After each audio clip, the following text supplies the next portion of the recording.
Hi friends, please subscribe to Amravati Media and press the bell icon for more latest updates. Assembly సాక్షిగా Chandrababu సర్కారుకు Sujana Chowdary shock. ఏపీలో కూటమి సర్కార్ అధికారంలోకి వచ్చి 15 నెలలు అవుతోంది. ప్రస్తుతం అసెంబ్లీ వర్షాకాల సమావేశాలు జరుగుతున్నాయి.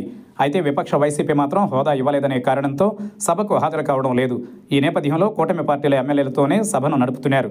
ఈ క్రమంలో వైసీపీ పోషించాల్సిన విపక్ష పాత్రను కూటమి పార్టీల ఎమ్మెల్యేలే పోషిస్తుండడం ప్రభుత్వానికి ఇబ్బందికరంగా మారుతుందన్న చర్చ జరుగుతోంది.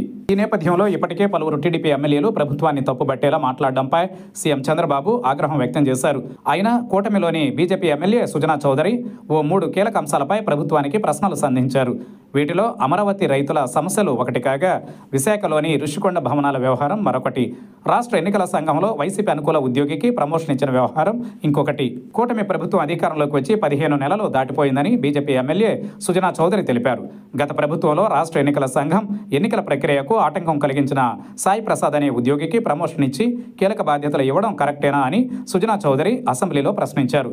అలాగే గత అసెంబ్లీ సమావేశాలలో అమరావతి రైతుల ఆర్తనాదాలు గత 5 ఏళ్లు తాను చూశానని తెలిపారు.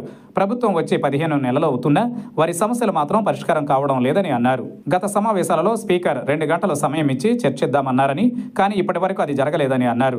కాబట్టి ఇప్పటికైనా అమరావతి రైతుల సమస్యలపై స్పందించి చర్యలు తీసుకోవాలని అన్నారు. మరోవైపు విశాఖలో రిషికొండ ప్యాలెస్పై చదరపు అడుగుకు 26,000 ఖర్చు పెట్టారని, దుబారా చేశారని మాట్లాడారని, అలాగే పర్యావరణ ఉల్లంఘనలు కూడా జరిగాయని సుజనా గుర్తు చేశారు. అయినా ఇప్పటికీ కూటమి సర్కార్ చర్యలు తీసుకోలేదని అన్నారు. ప్రభుత్వం వచ్చి ఇంతకాలం అవుతూ ఉన్నా పాత ప్రభుత్వంలో పనులు ఇప్పటికీ కొనసాగుతున్నాయన్నారు.